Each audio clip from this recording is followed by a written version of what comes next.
नमस्कार दोस्तों, TET classes with Sneha में आपका स्वागत है। दोस्तों, आज की क्लास में यूपी डीएलएड सेकेंड सेमेस्टर के लिए विज्ञान के महत्वपूर्ण प्रश्नों को शामिल किया गया है, जिन प्रश्नों की प्रबल संभावना है एग्जाम में आने की। इसलिए आइए देखते हैं कितनी तैयारी है आप लोगों की।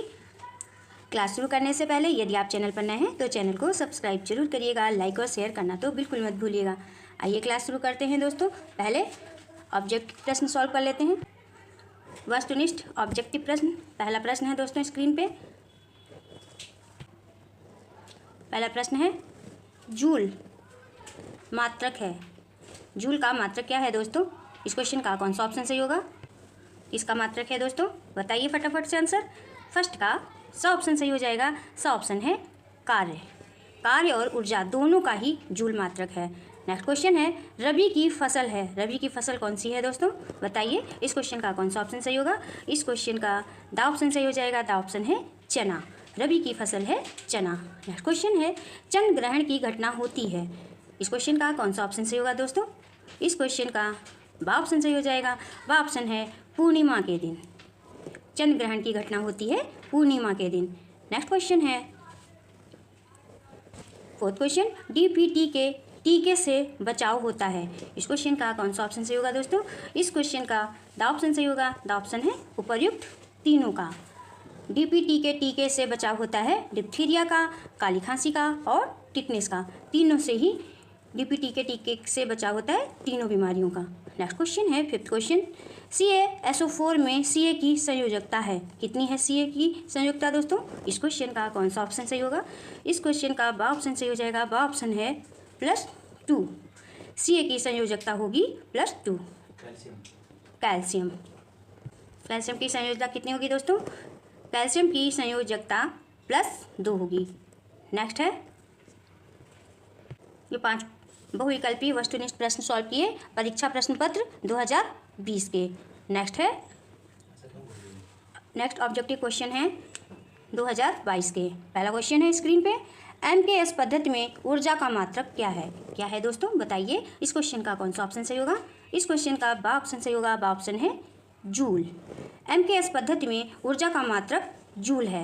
नेक्स्ट क्वेश्चन है, नासा का मुख्यालय स्थित है। कहाँ स्थित है दोस्तों? इस क्वेश्चन का कौन सा ऑप्शन सही होगा? बताइए इस क्वेश्चन का दा ऑप्शन सही होगा। दा ऑप्शन है वाशिंगटन DC।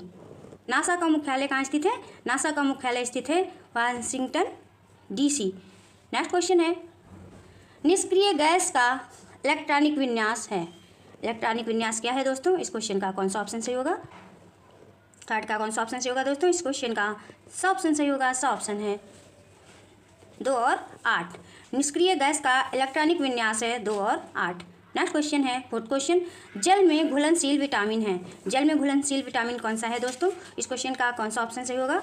इस क्वेश्चन का दा ऑप्शन सही होगा। दा ऑप्शन है विटामिन C। जल में घुलनशील विटामिन है विटामिन C। और एक और विटामिन होता है जो जल में घुलनशील विटामिन होता है, और क्या है वो? Vitamin B। नेक्स्ट क्वेश्चन है फिफ्थ क्वेश्चन, B और C विटामिन जो होते हैं, ये 2 विटामिन जो होते हैं ये जल में घुलनशील विटामिन होते हैं। इन्हें जरूर याद रखिएगा दोस्तों। बाकी जो विटामिन होते हैं वो वसा में घुलनशील होते हैं। नेक्स्ट क्वेश्चन की तो पढ़ते हैं। नेक्स्ट क्वेश्चन है दोस्तों स्क्रीन पे, तंत्रिका कोशिका की विशेषता है। तंत्रिका कोशिका की क्या विशेषता है? तंत्रिका कोशिका की विशेषता है क्या है दोस्तों? इस क्वेश्चन का कौन सा ऑप्शन सही होगा? इस क्वेश्चन का ऑप्शन सही हो जाएगा। ऑप्शन है ये पुनः निर्मित नहीं होती हैं। तंत्रिका कोशिका की विशेषता ये है कि ये पुनः निर्मित नहीं होती हैं। नेक्स्ट क्वेश्चन है दोस्तों स्क्रीन पे, भारत के पहले अंतरिक्ष यात्री थे। कौन थे दोस्तों? इस क्वेश्चन का कौन सा ऑप्शन सही होगा? इस क्वेश्चन का बा ऑप्शन सही होगा। इस क्वेश्चन का कौन सा ऑप्शन सही होगा? इस क्वेश्चन का बा ऑप्शन सही हो जाएगा दोस्तों। बा ऑप्शन है राकेश शर्मा। भारत के पहले अंतरिक्ष यात्री थे राकेश शर्मा। नेक्स्ट क्वेश्चन है, पेट्रोल में होती है। पेट्रोल में क्या होती है दोस्तों? इस क्वेश्चन का कौन सा ऑप्शन सही होगा? बताइए दोस्तों। इस क्वेश्चन का दा ऑप्शन सही होगा। दा ऑप्शन है रासायनिक ऊर्जा। पेट्रोल में होती है रासायनिक ऊर्जा। नेक्स्ट क्वेश्चन है, बल का SI मात्रक क्या है? क्या है दोस्तों? इस क्वेश्चन का कौन सा ऑप्शन सही होगा? इस क्वेश्चन का बा ऑप्शन सही होगा। बा ऑप्शन है न्यूटन। बल का SI मात्रक न्यूटन है। नेक्स्ट क्वेश्चन की तरफ बढ़ते हैं। नेक्स्ट क्वेश्चन है, केवल जंतु कोशिका में पाया जाता है? बताइए दोस्तों, केवल जंतु कोशिका में क्या पाया जाता है? इस क्वेश्चन का कौन सा ऑप्शन सही होगा? इस क्वेश्चन का बा ऑप्शन सही होगा। बा ऑप्शन है सेंट्रोसोम। केवल जंतु कोशिका में पाया जाता है सेंट्रोसोम। नेक्स्ट क्वेश्चन है, चूना पत्थर का रासायनिक सूत्र है। चूना पत्थर का रासायनिक सूत्र क्या है दोस्तों? इस क्वेश्चन का कौन सा ऑप्शन सही होगा? इस क्वेश्चन का सा ऑप्शन सही हो जाएगा। सा ऑप्शन है CaCO3। ये वस्तुनिष्ठ प्रश्न सॉल्व किए दोस्तों। अब सॉल्व करते हैं अति लघु उत्तरी प्रश्न। आइए देखते हैं कितनी तैयारी है आपकी।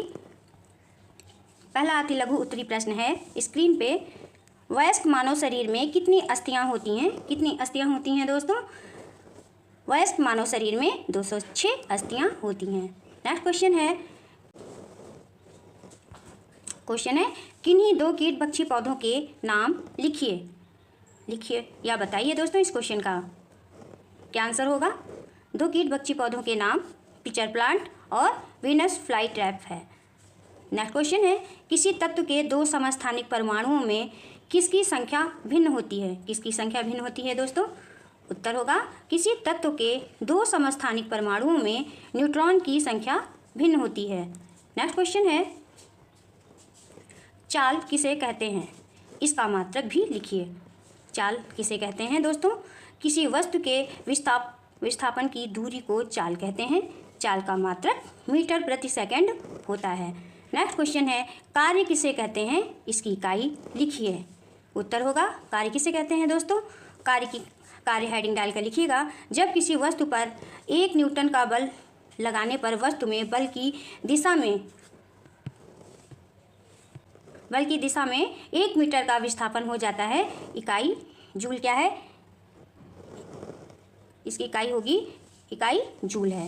नेक्स्ट क्वेश्चन है 6th क्वेश्चन, उत्तोलक कितने प्रकार के होते हैं? कितने प्रकार के होते हैं दोस्तों? उत्तोलक 3 प्रकार के होते हैं। प्रथम उत्तोलक, द्वितीय उत्तोलक और तृतीय उत्तोलक। नेक्स्ट क्वेश्चन है विटामिन को कितने प्रकारों में बांटा जा सकता है? कितने प्रकारों में बांटा जा सकता है दोस्तों?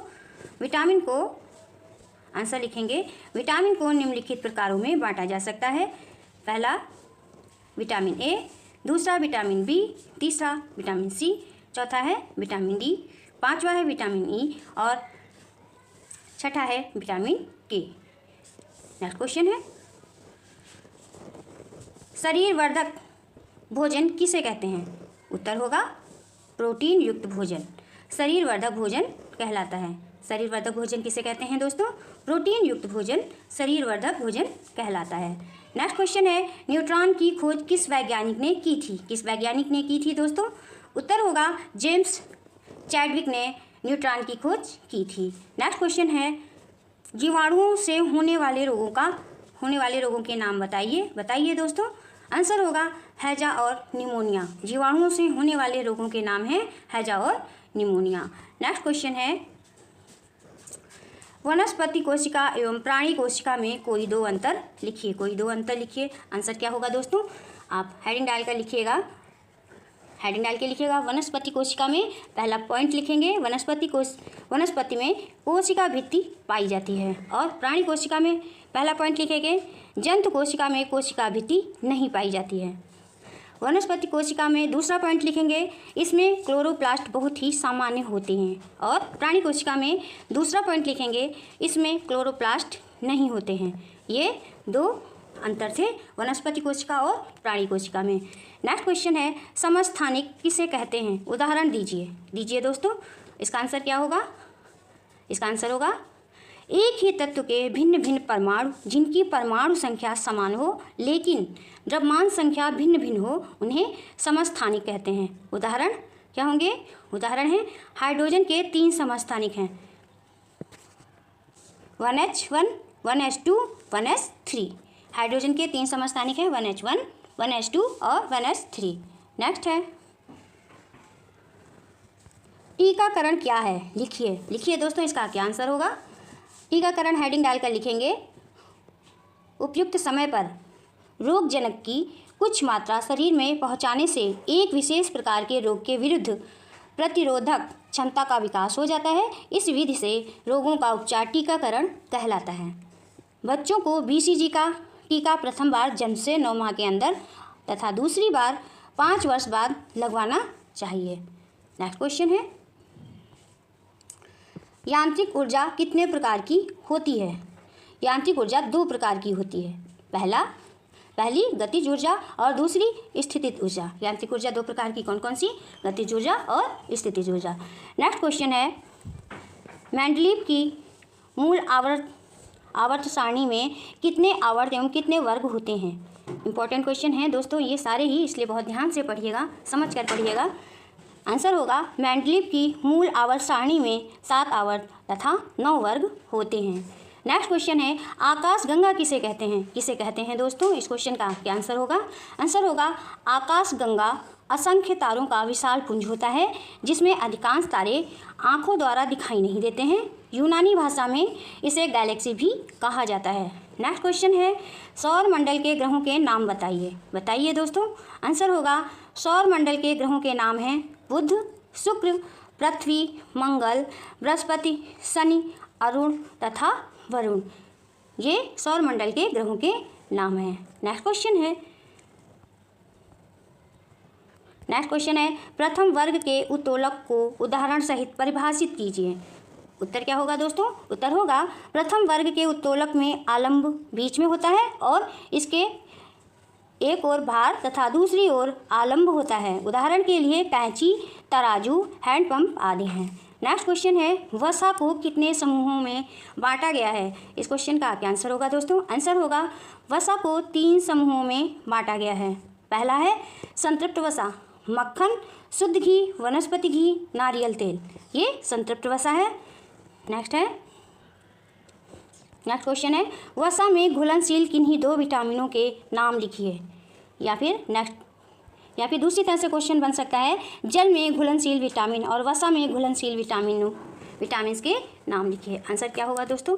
इस क्वेश्चन का आंसर होगा, हेडिंग डाल के लिखिएगा, जल में घुलनशील विटामिन सी और vitamin B complex, B1 thiamine और B2 राइबोफ्लेविन और B3 न्यायिन और B5 पेटाथेनिक एसिड और B6 B7 बायोटीन और B9 फोलिक एसिड B12 में। और वसा में घुलनशील विटामिन कौन से हैं दोस्तों? विटामिन ए या रेटिनॉल, विटामिन डी या कैल्सीफेरॉल और विटामिन ई या टोकोफेरॉल विटामिन के।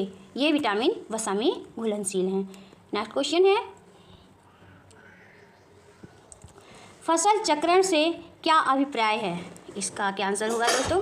इस क्वेश्चन का आंसर होगा, हेडिंग डाल के लिखिएगा, फसल चक्रण किसी निश्चित भूमि में निश्चित समय वाली फसलों को लगातार अदला बदली करके बोना चक्रण कहलाता है।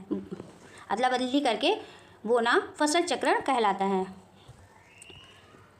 फसल चक्रण किसी क्षेत्र, भूमि, जलवायु तथा अन्य वातावरणीय कारकों के आधार पर भिन्न भिन्न रूप से अपनाया जाता है या कृषि के लिए अत्यंत महत्व रखता है। नेक्स्ट क्वेश्चन है दोस्तों स्क्रीन पे, धातुओं की किन्हीं 4 विशेषताओं को बताइए। धातुओं की विशेषताएं बताइए।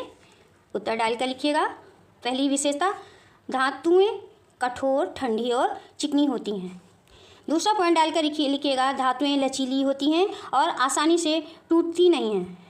नेक्स्ट थर्ड पॉइंट डालकर लिखिएगा, धातुएं विद्युत तथा ऊष्मा की अच्छी संवाहक होती हैं। और फोर्थ पॉइंट डालकर लिखिएगा, धातुएं जल में डूब जाती हैं। नेक्स्ट क्वेश्चन की तरफ बढ़ते हैं। नेक्स्ट क्वेश्चन है, ऊर्जा किसे कहते हैं? विभिन्न प्रकार की ऊर्जाओं का संक्षिप्त विवरण दीजिए।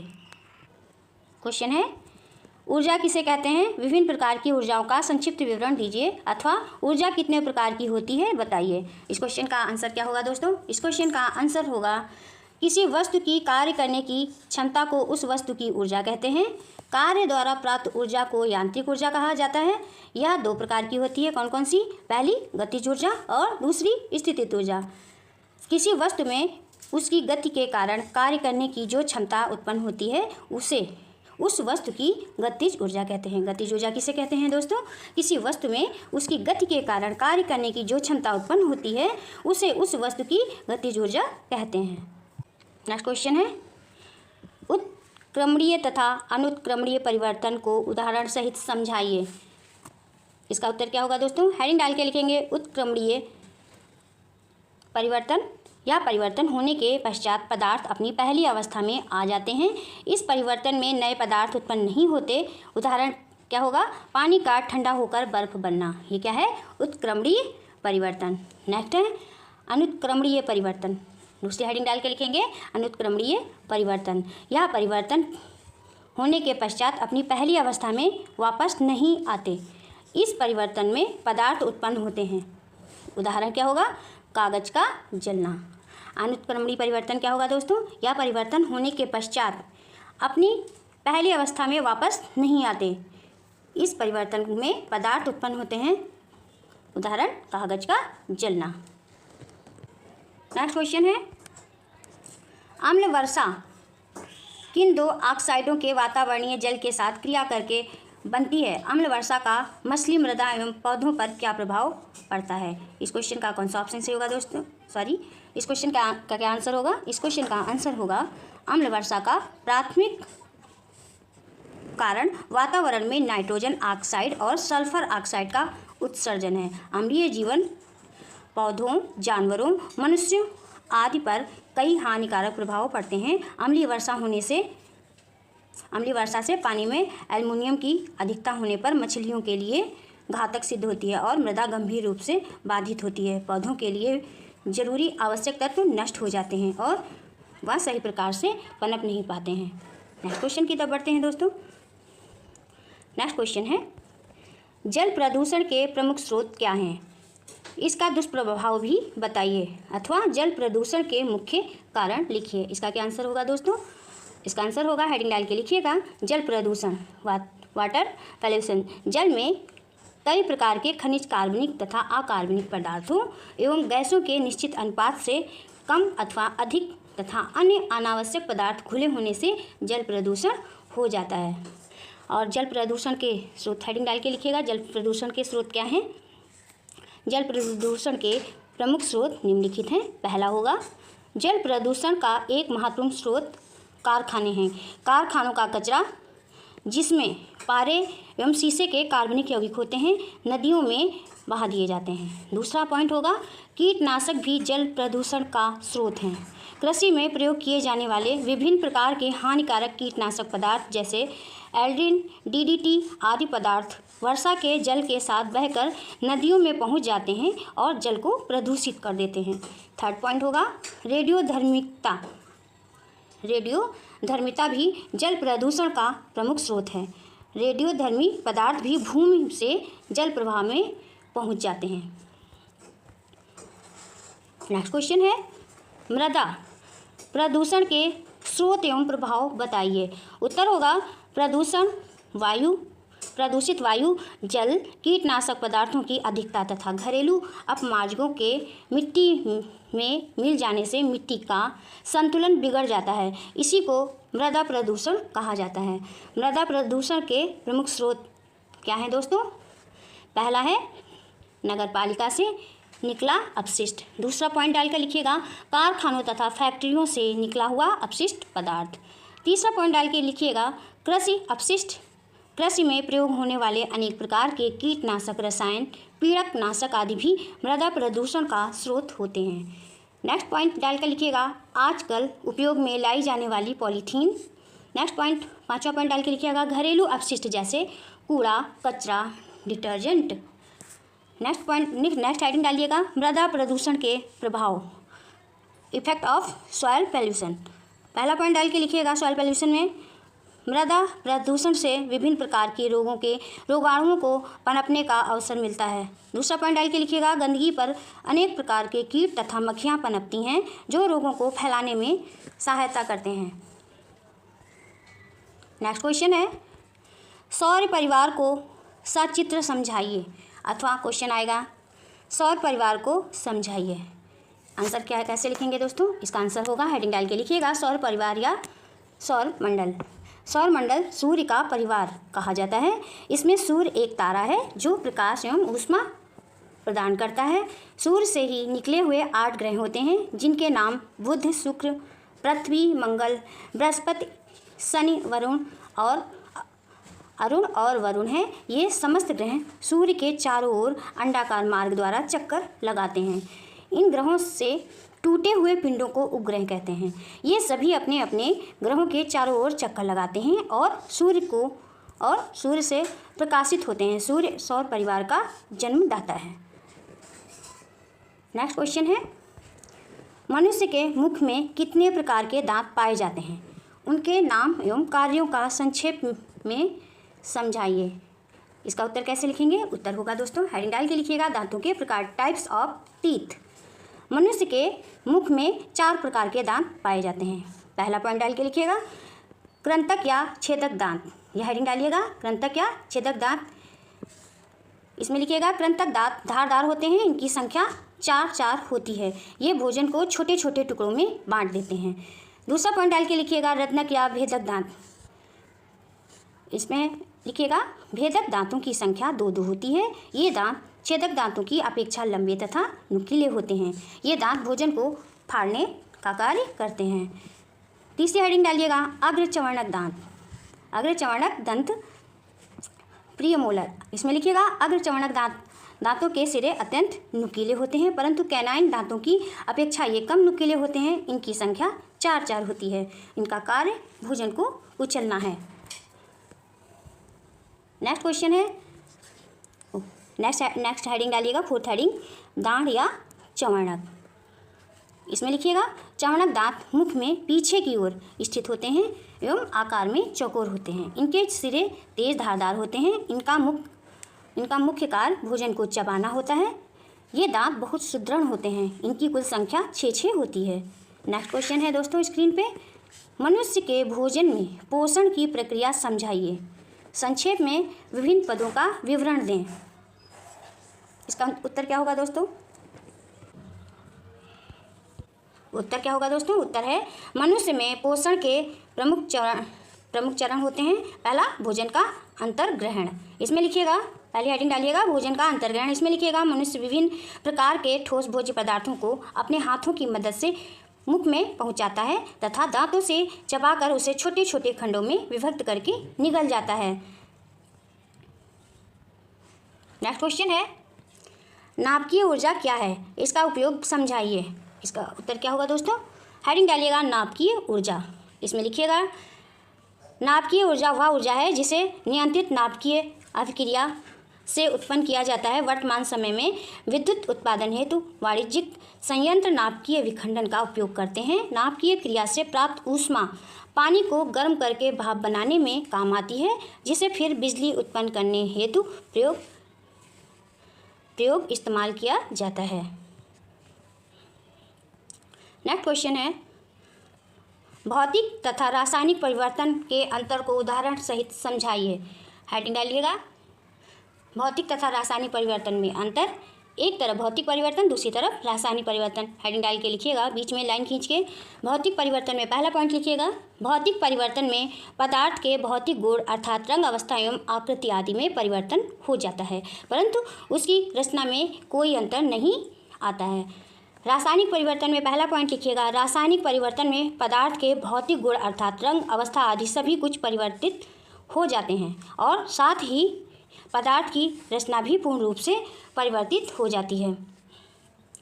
भौतिक परिवर्तन में दूसरा पॉइंट डाल के लिखिएगा, भौतिक परिवर्तन में कोई नवीन पदार्थ निर्मित नहीं होता है। रासायनिक परिवर्तन में डाल के लिखिएगा दूसरा पॉइंट, रासायनिक परिवर्तन में नवीन पदार्थ बनते हैं। रासायनिक परिवर्तन में नवीन पदार्थ बनते हैं। और भौतिक परिवर्तन में तीसरा पॉइंट लिखिएगा, भौतिक परिवर्तन में कारण हटाए जाने पर पदार्थ अपनी मूल अवस्था को प्राप्त कर लेता है।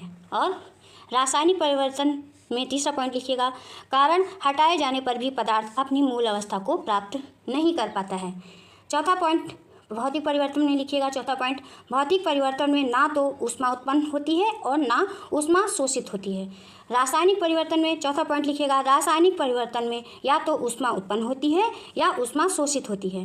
भौतिक परिवर्तन में पांचवा पॉइंट लिखिएगा, भौतिक परिवर्तन में पदार्थ के संगठन में कोई बदलाव नहीं होता है। रासायनिक परिवर्तन में लिखिएगा, रासायनिक परिवर्तन में पदार्थ के संगठन में बदलाव हो जाता है। भौतिक परिवर्तन में छठा पॉइंट लिखिएगा, इसमें वस्तु के भार में कोई अंतर नहीं आता। और रासायनिक परिवर्तन में लिखिएगा, रासायनिक परिवर्तन में वस्तु के भार में अंतर नवीन पदार्थ बनने के कारण आ जाता है। नेक्स्ट पॉइंट डाल के लिखिएगा, भौतिक परिवर्तन में दाब के प्रभाव से पदार्थ का केवल आकार तथा स्वरूप परिवर्तित होता है। उदाहरण में पानी का बर्फ या वाष्प में बदलना, नमक या चीनी का पानी में घुलना, पदार्थ का चूर्ण बनना, लोहे के चुंबकत्व उत्पन्न होना आदि।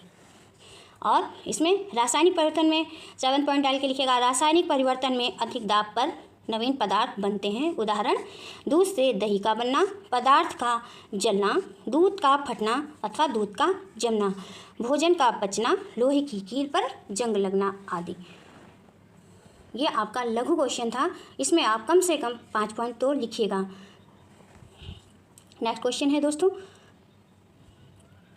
प्रोकैरियोटिक तथा यूकैरियोटिक कोशिका में अंतर स्पष्ट कीजिए। हेडिंग डाल के लिखिएगा, प्रोकैरियोटिक तथा यूकैरियोटिक कोशिका में अंतर। प्रोकैरियोटिक कोशिका में पहला पॉइंट लिखिएगा, इसमें प्रारंभिक अविकसित केंद्रक होता है। दूसरा पॉइंट डालकर यूकैरियोटिक कोशिका में लिखिएगा, इसमें पूर्ण विकसित केंद्रक होता है। प्रोकैरियोटिक कोशिका में दूसरा पॉइंट लिखिएगा, ये आदिम कोशिका है। यूकैरियोटिक कोशिका में लिखिएगा, ये सुविकसित कोशिका है। प्रोकैरियोटिक कोशिका में लिखिएगा, तीसरा पॉइंट, कोशिका द्रव पूर्ण कोशिका में फैला रहता है। और यूकैरियोटिक में कोशिका द्रव कोशिका एवं कोशिका कला के बीच सीमित रहता है। प्रोकैरियोटिक में चौथा पॉइंट लिखिएगा, केंद्रक कला तथा केंद्रिका अनुपस्थित होती है। और यूकैरियोटिक कोशिका में चौथा पॉइंट लिखिएगा, केंद्रक कला तथा केंद्रिका उपस्थित होती है। फिफ्थ पॉइंट लिखिएगा, प्रोकैरियोटिक कोशिका में गोल्जिकाय निकाय, अंतःप्रद्रवी जालिका, लवक तथा माइटोकॉन्ड्रिया अनुपस्थित होते हैं। और यूकैरियोटिक कोशिका में लिखिएगा, गोल्जी निकाय, अंतःप्रद्रवी जालिका तथा माइटोकॉन्ड्रिया उपस्थित होते हैं। प्रोकैरियोटिक कोशिका में 6 पॉइंट लिखिएगा, रिक्तिका अनुपस्थित होती है। यूकैरियोटिक कोशिका में लिखिएगा, रिक्तिका उपस्थित होती है। ये इंपॉर्टेंट पॉइंट्स हैं, इनको याद रखिएगा, कम से कम 5 पॉइंट जरूर लिखिएगा। नेक्स्ट क्वेश्चन है,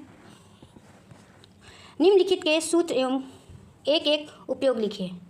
विरंजक चूर्ण, क्वेश्चन है, निम्नलिखित के सूत्र एवं एक उपयोग लिखिए। पहला है विरंजक चूर्ण। विरंजक चूर्ण का सूत्र होगा CaOCl2, कैल्शियम ऑक्सीक्लोराइड। और इसका उपयोग होगा या कॉटन टेक्सटाइल उद्योगों में, लिनन लॉन्ड्री में विरंजित कपड़ों को धोने के लिए प्रयोग होता है। दूसरा है बेकिंग सोडा, इसका सूत्र होगा NaHCO3, सोडियम बाइकार्बोनेट। उपयोग क्या है बेकिंग सोडा का, या पेट की अम्लता को कम करने तथा जल की कठोरता को कम करने के लिए प्रयोग होता है।